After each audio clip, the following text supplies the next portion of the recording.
이 싸움에서 반드시 이겨야 한다.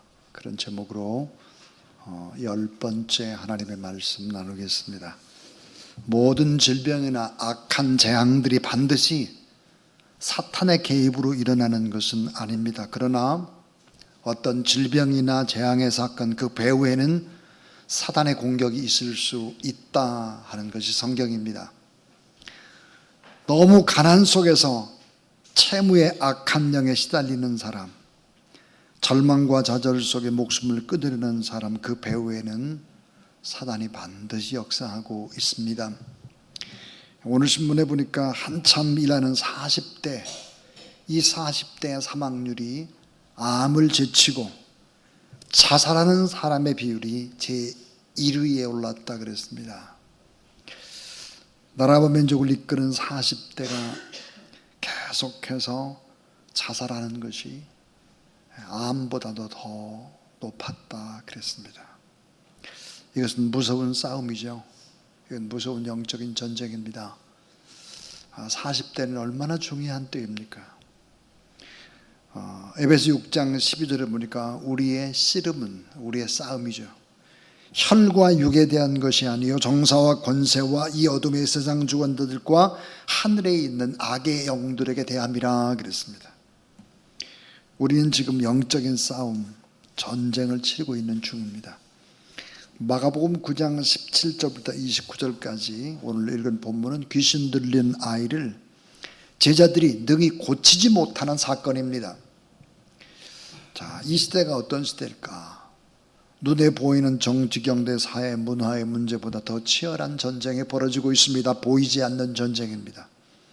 그 전쟁은 우리의 영혼을 병들게 하고 영혼을 빼앗으려고 하는 사단과의 싸움이죠. 오늘 제자들이 예수 그리스도에게부터 권능을 받았음에도 불구하고 이 싸움에서 실패를 합니다. 왜 이 싸움에서 제자들은 실패를 할까? 예수님께서 말씀하시기를 왜 실패했냐고 물을 때 예수님은 이렇게 대답합니다. 기도 외에는 이런 종류가 나갈 수 없느니라 그랬습니다. 우리가 영적 싸움에서 가장 중요한 무기는 뭘까? 모든 기도와 간구로 성령 안에서 항상 깨어코 하라 이렇게 말씀을 했습니다. 그러니까 영적 싸움에서 제일 중요한 것이 기도의 싸움인데요. 자, 귀신 들린 아이의 아버지는 이같이 고백합니다. 무엇을 하실 수 있거든 우리를 도와주소서. 그러니까 귀신 들린 이 아이의 아버지는 의심과 불신을 가진 그런 말을 하는 거죠. 무엇을 하실 수 있거든 우리를 도와주소서. 그때 예수님이 말씀하셨죠.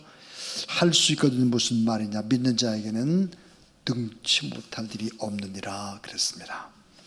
그래서 오늘 이 본문 속에서 우리가 어떻게 이 싸움에서 이겨야 될까 세 가지 말씀을 나누고 함께 뜨겁게 기도하는 시간을 가지려고 합니다. 첫 번째는 믿음이 없는 싸움은 반드시 실패한다는 것입니다.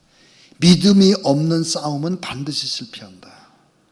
오늘 우리의 싸움이 또 제자들과 같이 믿음이 없으면 반드시 실패한다. 내 힘으로 안 되고 내 경모로 안 되고 내 방법으로 싸우면 반드시 실패한다는 것입니다. 자, 믿음이 없는 자여 왜 의심하느냐? 예수님 우리 자꾸 세상에 넘어지는 우리를 바라보고 또 믿음이 없는 자여 왜 의심하느냐 그럽니다. 야고보서 1장 6절 오직 믿음으로 구하고 조금 더 의심하지 말라. 의심하는 자는 마치 바람에 밀려 요동하는 바다 물결 같으니 이런 사람 무엇이든지 주께 얻기를 생각하지 말라. 두 마음을 품어 모든 일에 정함이 없는 자로다 그랬습니다. 두 마음을 품어서 하나님 앞에 기도해도 믿음 없는 기도이기 때문에 응답이 되질 않는 거예요. 자, 믿음의 눈을 들어 나의 상황을 보다가 낙심하지 말고 오직 예수 그리스도만을 바라보고 믿음으로 의지하면서 기도해야 된다. 그래서 우리가 하나님 앞에 기도할 때 가장 중요한 것이 나에게 더 큰 믿음을 주세요. 온전한 믿음. 그런 믿음의 은사를, 믿음의 능력을 내게 주세요. 이런 기도가 가장 중요한 기도입니다. 자, 두 번째요. 자, 기도를 하되 명령의 기도를 하라 하는 거예요. 자, 영적 싸움의 핵심이 기도인데 그냥 맨날 뭐 주시옵소서 이런 기도만 해서는 안 된다는 거예요. 기도를 하되 명령의 기도를 하라. 자, 명령의 기도를 그럼 어떻게 해야 될까 하는 거예요. 자, 마가복음 9장 29절 기도 외에는 귀신 들린 자 아이를 고칠 수 없다 그랬어요. 기도는 영적 전쟁의 무기입니다. 그런데 우리가 기도를 할 때 어떤 기도를 해야 되느냐, 내 필요만을 위해서 기도하는, 이 간구하는 기도가 아니라 권위를 가진 하나님의 자녀로서 당당하게 명령하는 기도를 하라. 마가복음 9장 25절 어린 나이의 불행 그 원인이었던 귀신에게 자, 명하여 가라사대 벙어리 되고 귀먹은 귀신아 내가 내게 명하노니 그 아이에게서 나와서 다시 들어가지 말지어다. 예수님 그렇게 명령 기도합니다. 오늘 우리가 명령 기도를 해야 되는데요, 이 명령 기도는 누구나 할 수 있는 것이 아닙니다. 믿음의 확신이, 구원의 확신이, 기도 응답의 확신이, 성령 충만의 확신이 없는 사람이 어떻게 명령 기도를 해요? 반 주옵소서 그런 간구만 하죠. 자, 믿음이 없는 자 명령 기도 안 됩니다. 의심하는 자 명령 기도 할 수 없죠. 하나님의 자녀라는 확신과 권위를 가질 때만 담대하게 명령할 수 있습니다. 그래서 명령 기도, 이 권위의 기도죠. authoritative prayer 그랬는데 권위의 기도. 우리가 하나님의 하늘과 땅의 모든 권세를 가진 하나님의 자녀, 그리고 예수 이름 권세로 우리가 그렇게 명령을 할 수 있어야 된다. 주님의 허락하신 권위를 빌려서 자녀니까 주님을 의지하고 주님을 대신해서 악한 영들을 명령으로 쫓아내는 기도. 출애굽기 14장 15절을 보니까 하나님의 사람 모세에게 명령합니다. 뭐라고 명령하냐? 너희는 어찌하여 내게 부르짖느냐? 왜 부르짖기만 하냐? 이스라엘 자손을 명하여 앞으로 나가게 하라 그랬습니다. 간구의 기도가 아니라 명령형의 기도를 하라는 거예요. 담대히 믿음으로 선포하라는 거예요. 그래서 예수님께서 기도하실 때 명령의 기도를 자주 했습니다. 바다를 명하고, 산에게 명령하고, 귀신에게 명하고, 질병에게 명하고, 문제들 앞에서 명령하는 것입니다. 떠나가도록, 사라지도록, 깨끗하게 되도록, 문제가 해결되도록 명령하는 거예요. 자, 누가복음 9장 1절부터 2절에 보니까 제자들을 전도 현장으로 내보내기 전에 그들에게 명령합니다. 모든 귀신을 제어하며 병을 고치는 능력과 권세를 먼저 주셨으니까 확신을 가지고 담대하게 명령하면서 기도하라 그렇게 말했죠. 자, 여러분 우리가 기도를 시작할 때 맨 처음에는 우리가 하나님 앞에 간구의 기도를 해야 합니다. 예를 들어서 이렇게 기도하는 거죠. 주여 저의 범죄함과 게으름과 타협을 용서해 주옵소서.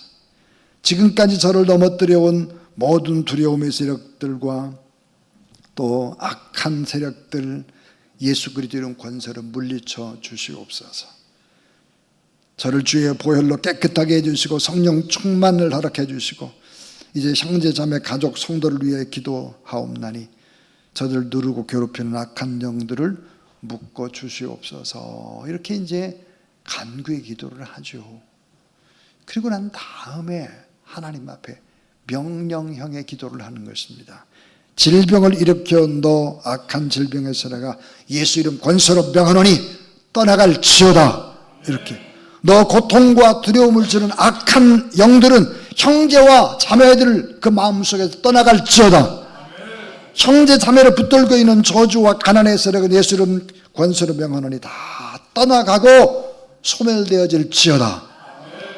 이렇게 기도를 해. 명령의 기도. 그럼 아침 기도는 또 이렇게 하는 거죠. 하나님 아버지, 우리의 기도를 들으시고 형제 자매를 치유해 주시는 것을 찬양합니다. 주님, 주님의 견고한 요새 안에 형제와 자매가 머물게 해주시고 또 권세 많으신 예수 그리스도의 이름 앞에 늘 영광 돌리는 하나님의 귀한 종들 되게 하여 주옵소서. 예수 그리스도 이름으로 기도합니다. 자, 처음에는 간구의 기도를 하는 거예요. 간구의 기도. 그리고 명령의 기도를 하는 거예요. 그 다음 주님 앞에 감사하고 주님을 높이는 기도로 마무리를 하는 것이죠. 그러니까 명령의 기도가 꼭 필요한 것입니다. 명령의 기도가. 자, 세 번째 마지막인데요. 자, 성령 안에서 금식하며 깨어 기도하라예요. 자, 성령 안에서 금식하며 깨어 기도하라. 자, 명령형의 기도, 예수 이름으로 귀신, 질병, 어둠의 권세를 향해서 명령하는 기도 형태. 근데 왜 명령형의 기도가 그렇게 권세가 있을까? 이걸 조금 더 알아보면 이거예요. 자, 귀신도 예수 그리스도의 이름을 두려워하기 때문입니다. 이 귀신이 예수 그리스도의 이름 권세를 두려워해요. 그러니까 예수 이름 권세로 명령의 기도를 해야 이 두려움에 떠는 귀신의 세력이 떠나가는 거예요. 또 하나, 믿음으로 선포할 때 하나님의 뜻이 이루어진다는 거예요. 믿음으로 선포할 때. 사도행전 3장 6절에 보니까 나사렛 예수 그리스도의 이름으로 일어나 걸으라. 안진병이 된 자에게 막 그렇게 명령하잖아요. 믿음으로 선포할 때 하나님의 뜻이 이루어지는 거예요. 그 다음에 명령형의 기도라고 하는 것은 내 안에 성령이 계시다는 확신과 함께 성령 충만이 있기 때문에 성령의 역사와 연결되어 있는 기도가 명령형의 기도입니다. 말씀을 붙잡고 성령 안에서 기도할 때 영적 권세를 발휘하게 되는 것이죠.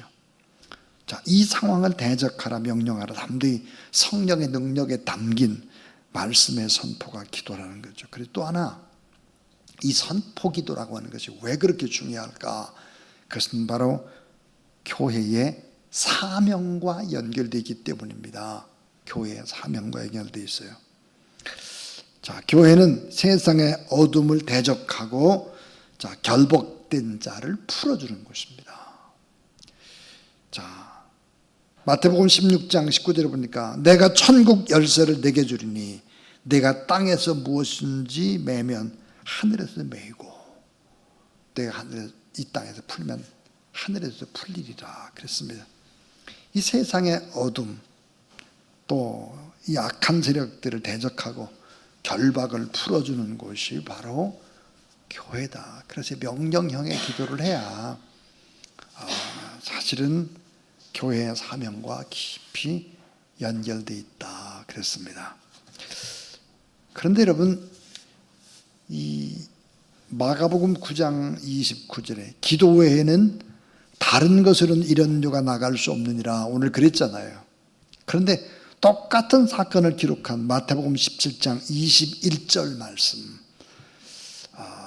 이 난회주라고 하는 성경 구절을 이렇게 보게 되면 성경 사본에 난외주라는 곳이에요. 난외주. 그 보면 이렇게 되어 있어요. 따라서 기도와 금식이 아니면 이런 유가 나가지 아니하느니라. 자, 기도만 한 것이 아니라 다른 성경을 이렇게 쭉 읽어보면 기도와 금식이 아니면 이런 유가 나갈 수가 없다 그랬어요. 근데 이사야 58장 6절 나의 기뻐하는 금식은 흉악의 결박을 풀어주며 압제의 줄을 끌어주며 압대장하는 자를 자유하게 하며 모든 멍에를 꺾는 것이 아니겠느냐 그랬습니다. 하나님이 기뻐하는 금식은 뭘까? 이렇게 매여 있는 것을 명령으로 풀어주고 끌어주고 자유케 하고 또 멍에를 다시 꺾는 것이다. 그래서 온전하게 풀어주는 것이다 그랬습니다. 그러니까 성령이 내 안에 계심을 확신하면서 성령 충만을 구하면서 성령 안에 담대히 우리가 기도하고 더 큰 믿음, 다른 것 떠나서 믿음의 은사를 달라고 기도하고 그 큰 능력으로 확신으로 하나님 앞에 기도하면서 또 명령형의 기도를 하게 될 때 하나님이 일하시는 뭐 주옵소서 이런 간구만 하다가 명령형의 기도로 바꿔주게 되면 하나님이 일하시고 성령이 더 강하게 역사하실 수 있다라고 하는 것입니다. 자, 결국은 영적 이 싸움에서 이길 수 있는 방법이 기도의 싸움입니다. 세 가지 얘기했어요. 믿음 없는 싸움은 반드시 실패한다. 우리에게 더 큰 믿음 달라고, 믿음의 은사 달라고 그렇게 기도하라. 기도를 하되 명령형의 기도를 하라. 또 하나는 성령 안에서 금식하면서 깨어 기도하라 그랬습니다. 이런 기도의 원칙들을 가지고 하나님 앞에 오늘 좀 간구도 하지만 명령형의 기도를 하고, 그래서 모든 이런 질병도 떠나가고 악한 세력들도 떠나가고 채무의 영, 또 물질적으로 가난의 영, 이런 것들도 다 떠나가서 잘 때는 하나님의 역사가 일어나는 그런 귀한 시간 되기를 주의 이름으로 축원합니다.